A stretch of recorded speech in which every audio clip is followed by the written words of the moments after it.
सब्र और तसलसल रखें। फार्म एक दिन में या रातों रात ना बनते हैं ना चलते हैं। इस चीज़ को अपने जहन में बिठा लें कि यादाश्त पर फार्म नहीं चलते। रिकॉर्ड को लिख कर मेंटेन करें। कुछ बातें किताबों से सीखी जाती हैं और कुछ जानवरों के दरमियान वक्त गुजारने से।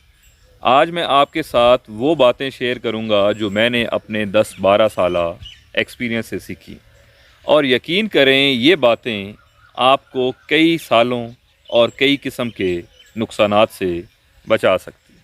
सो वीडियो को ध्यान से और मुकम्मल देखिएगा, स्पेशल मेरे वो भाई जो नए फार्मर हैं, नया फार्म बनाना चाहते हैं, गोट फार्मिंग में इंटरेस्ट रखते हैं। देखें, सबसे पहली बात है कि जानवर ख़रीदने से पहले आपको ये पता होना चाहिए जो आपकी मार्केट है उसकी डिमांड क्या है, आप किस पर्पज़ के लिए फार्मिंग करना चाहते हैं। अगर लोगों की सुनी सुनाई शौक़ के चक्कर में आप ऐसी बकरियां या बकरे ले आए जिन्हें आप सही दामों प्रॉफिट के साथ सेल नहीं कर सकते, तो आपका फार्म नाकाम हो जाए। ये वो चीज़ है जो आपके फार्म की बुनियाद है। और दूसरी चीज़, आप महदूद तादाद से स्टार्ट करें, मतलब ज़्यादा बकरे या बकरियां स्टार्ट में आप परचेज़ ना करें। उतनी ही बकरियां ख़रीदें जितनी आप संभाल सकते हैं, जितनी आपके पास हाउसिंग है, जितनी खुराक का बंदोबस्त है, या जितने का आप एक्सपर्ट हैं। अगर आप नए हैं तो आप थोड़े से ही शुरू करें। एक फार्म की बुनियाद अच्छी मादा बकरी पर होती है। बकरी आपकी मशीन है और बच्चा आपका प्रोडक्ट है। जितनी अच्छी मशीन होगी उतना प्रोडक्ट अच्छा होगा और उतना प्रोडक्ट ज़्यादा होगा। सो मादा बकरी पे तवज्जो दें। बेऐब हो, खुसरी या कंज बकरी ना हो, ऐसी बकरी ना हो जो बच्चा देने की सलाहियत ना रखती, या उसमें कोई ज़ाहरी नुक्स है, लंगड़ी, लूड़ी, कट, फिंसी, पोड़ा, हवाना, थन, कोई चीज़ ख़राब ना हो। और इससे अगली बात, एक अच्छा ब्रीडर पूरे रेवड़ को बेहतर बना सकता है। ब्रीडर बकरे पर समझौता कभी भी ना करें। मैं हमेशा कहता हूँ आप स्टैंडर्ड क्वालिटी की बकरी ले लें जो 50, 55 या 60, 65 हज़ार की है आज के रेट के हिसाब से। जिस तरह से बाकी चीज़ें महंगी हुई हैं, बकरी भी महंगी होगी। मगर बकरा मैं आपको कहूँगा कि आप तगड़ा शो क्वालिटी का डालें। बेशक आप 3 लाख वाला बकरा ले लें, बकरी आप स्टैंडर्ड क्वालिटी की लें, बकरा शो क्वालिटी का लें, ताकि आने वाले बच्चे बेहतर अच्छे हों, जो मुनाफा बख्श हों, कम टाइम में ज़्यादा वेट गेन करें, साइज़ में, कद काट में तगड़े हों। ये सारी चीज़ें एक अच्छे तगड़े ब्रीडर पर मुनसर करती। दूसरी चीज़, साफ़ पानी हर वक्त आपके फार्म पर अवेलेबल होना चाहिए। साफ़ और ताज़ा पानी। हम में से तकरीबन सारे फार्मर इस चीज़ को इग्नोर करते हैं, स्पेशली नए फार्मर।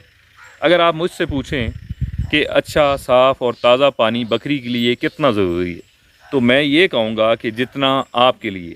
आप मुझे बताएं कि खुली फ़िज़ा में पड़ा पानी, चाहे वो ठंडा है, सर्दियों में ठंडा है, गर्मियों में गर्म है, उसके अंदर आलूदगी, धूल, मिट्टी, सारी चीज़ें जा रही हैं, या छप्पड़ में खड़ा हुआ पानी है जो कई महीनों कई सालों से खड़ा हुआ है। अगर आप ख़ुद वो पानी पिएँ तो आप कितने दिन सर्वाइव कर सकते हैं, कितने दिन सेहतमंद रह सकते हैं। आप वो पानी पिएंगे? कभी भी नहीं पिएंगे। वो पानी पीने से जितने प्रॉब्लम आपको हो सकते हैं उतने ही प्रॉब्लम बकरी को भी होते हैं। मगर ये बेज़ुबान जानवर है, बता नहीं सकते। इनको भी गंदा पानी पीने से पेट में तकलीफ़ होती हैं, बीमारियां लगती हैं, आगे चल के यही आपका नुकसान का सबब बनेंगे। आपकी बकरी मर सकती है, कमज़ोर हो सकती है, खाना पीना छोड़ सकती है। सो जितना साफ़ पानी आपको दरकार है, एक इंसान को दरकार है, उतना ही बकरी या बकरे को भी साफ़ पानी चाहिए। फ़र्श आपका गीला कभी भी नहीं होना चाहिए। फार्म का फ़र्श हमेशा खुश्क रखें। इससे बकरी के खुर ख़राब हो सकते हैं, स्किन की बीमारी लग सकती है, बैक्टीरियल कई किस्म की डिजीज़ आपके जानवरों को हो सकती है। फार्म का फ़र्श स्लोप में होना चाहिए ताकि बकरी पेशाब करे तो वहाँ पर ठहरे नहीं, वो वहाँ से निकल जाए। हर वक्त फार्म आपका खुश्क रहे। सुबह शाम आप 2 टाइम नहीं तो एट लीस्ट डेली एक दफ़ा अपने फार्म की सफाई ज़रूर कराएं। इस पे कोई ख़र्चा नहीं होता। चाहे आप अपने फार्म को ख़ुद देख रहे हैं, हैंडल कर रहे हैं, ये केयर टेकर है, आपका स्टाफ है, मुलाजिम है, एक दफ़ा वो झाड़ू दे सकता है। और झाड़ू 100-150 रुपये का मिलता है जो 2-4 महीने आसानी से चल सकता है। सो सफाई का ख़ास ख्याल रखें। फर्दर सुबह शाम अपने रेवड़ का, बकरियों का मुशाहिदा करें। انہیں غور سے دیکھیں، ان کے ساتھ ٹائم سپینڈ کریں، خوراک نہ کھانے والے یا الگ رہنے والے بکری بکرے کو پہچانیں اور اس کے اکارڈنگ اس کا ٹریٹمنٹ کریں۔ اگر وہ بیمار ہے تو اس کو الگ بند کریں، کوارنٹائن کریں۔ ہر جانور کا آپ ریکارڈ رکھیں۔ اس چیز کو اپنے ذہن میں بٹھا لیں کہ یادداشت پر فارم نہیں چلتے، ریکارڈ کو لکھ کر مینٹین کریں۔ کون سی بکری کتنا کھاتی ہے، کیسا پرفارم کرتی ہے، اس کا کتنا وزن ہے، کب کراس ہوتی ہے، کب بچہ دیتی ہے، یہ سارا ریکارڈ لکھا ہوا ہونا چاہیے۔ اگر آپ کہیں کہ میرا حافظہ اچھا ہے، میں یاد رکھوں گا، تو معذرت کے ساتھ فارم یا کاروبار یادداشت پہ نہیں چلتے۔ اور ایسے جانور جن کی پروڈکشن اچھی نہیں ہے، آپ کے ریکارڈ کے مطابق وہ اچھا پرفارم نہیں کر رہے ہیں، ان سے جلد چھٹکارا حاصل کر لیں۔ جذبات کی بنیاد پر انہیں رکھنا کہ یہ ہمارے پاس فلاں عرصے سے ہیں، اس سے مجھے لگاؤ ہو گیا ہے، اس طرح کے فیصلے کرنا درست نہیں ہے۔ ایسے جانوروں کو ریپلیس کر لینا چاہیے۔ اور دوسری چیز، دوائی سے پہلے کوئی دوائی انجیکشن بکرے بکری کو دینے سے پہلے بیماری کی تشخیص کرنا لازمی۔ اگر آپ خود نئے ہیں، اسے انڈرسٹینڈ کر سکتے ہیں کہ اسے فلاں بیماری ہے، فلاں انجیکشن لگے گا تو بہتر ہے، ادروائز آپ کسی ایکسپرٹ سے، ڈاکٹر سے مشورہ بھی کر سکتے ہیں۔ دوسری چیز، خوراک کا ذخیرہ ہمیشہ آپ کے پاس محفوظ رہنا چاہیے۔ آپ کو پتہ ہونا چاہیے کہ اگلے 2-4 مہینے خوراک کا بندوبست میرے پاس یہ ہے، سبز ہے، خشک چارہ میرے پاس موجود ہے۔ ایسا نہیں ہے کہ خوراک ختم ہوگی اور سڈن آپ ہاتھ پہ ہاتھ رکھ کے بیٹھ رہے یا سر پکڑ کے بیٹھ گئے کہ اب میں بکریوں کو کھلاؤں کیا۔ ایسی صورت میں نقصان ہو سکتا ہے۔ اگر بکری کو پراپر خوراک نہیں ملے گی، کم خوراک ملے گی، تو بکری کمزور ہوگی، بیمار ہوگی، ایکسپائر بھی ہو سکتی ہے۔ خوراک کا بندوبست پہلے ہونا چاہیے۔ اگر آپ کے پاس ذخیرہ ہے، مثال کے طور پر خشک خوراک کا آپ نے سٹور کی ہوئی ہے، مونگ پھلی کا، مونگی کا، گوارے کا، چنے کا، لوسن کا بھوسا یا ہے آپ کے پاس موجود ہے، تو اسے ایسی جگہ پہ رکھیں کہ وہ نمی اور پھپھوندی سے محفوظ رہے۔ اور خوراک کے ساتھ جڑی ہوئی ایک اور اہم چیز ہے کہ فیڈر اور فیڈنگ کا طریقہ کار درست ہونا چاہیے۔ اگر آپ کی کھرلی ایسی ہے کہ خوراک زمین پر گر جاتی ہے تو وہ خوراک 100% ویسٹ ہو جائے گی، ضائع ہو جائے گی، آپ کو مالی نقصان ہوگا۔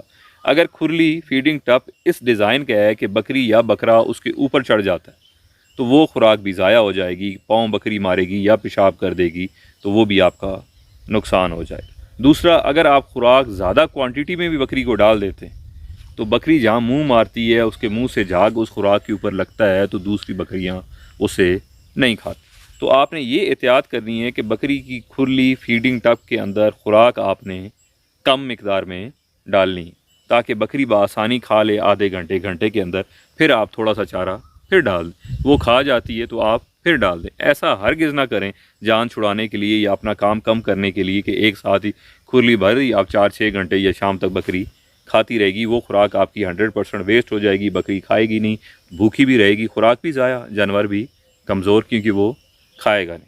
فردر ہر موسم کی تیاری پہلے سے کریں، گرمی، سردی اور بارش شروع ہونے کے بعد نہیں، انتظامات پہلے مکمل کریں۔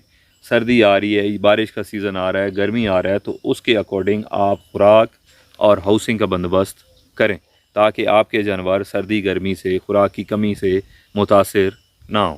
اگلا پوائنٹ ہے کہ آپ ہنگامی بجٹ مطلب ایمرجنسی بجٹ لازمی رکھیں۔ آپ کے فارم پہ کبھی بھی بیماری آ سکتی ہے، خدا نخواستہ کسی وجہ سے چارے کی قلت آ سکتی ہے، کئی قسم کے مسئلے مسائل ہو سکتے ہیں، تو آپ کے پاس پیسہ پڑا ہونا چاہیے۔ بہت سے کاروبار، بہت سے فارم اس وجہ سے بند ہو جاتے ہیں، کوئی 19-20 بن گئی تو ان کے پاس پیچھے بیک اپ پہ پیسہ نہیں ہوتا، وہ انہی کے جانوروں کو بیچ کے یا کوالٹی پہ، چیزوں پہ کمپرومائز کر لیتے ہیں، جس کی وجہ سے نقصان ہوتا ہے، وہ کاروبار بالآخر ختم ہو جاتا ہے، وہ دکان بند ہو جاتی ہے۔ اگلی چیز کہ اپنی غلطی کو ہمیشہ تسلیم کریں۔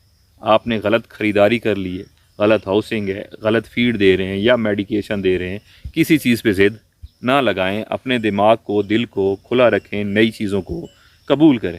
اس میں کوئی بری بات نہیں ہے، کوئی انسان بڑا چھوٹا نہیں ہوتا، اور اس کے ساتھ ساتھ صبر اور تسلسل رکھیں۔ فارم ایک دن میں یا راتوں رات نہ بنتے ہیں نہ چلتے ہیں۔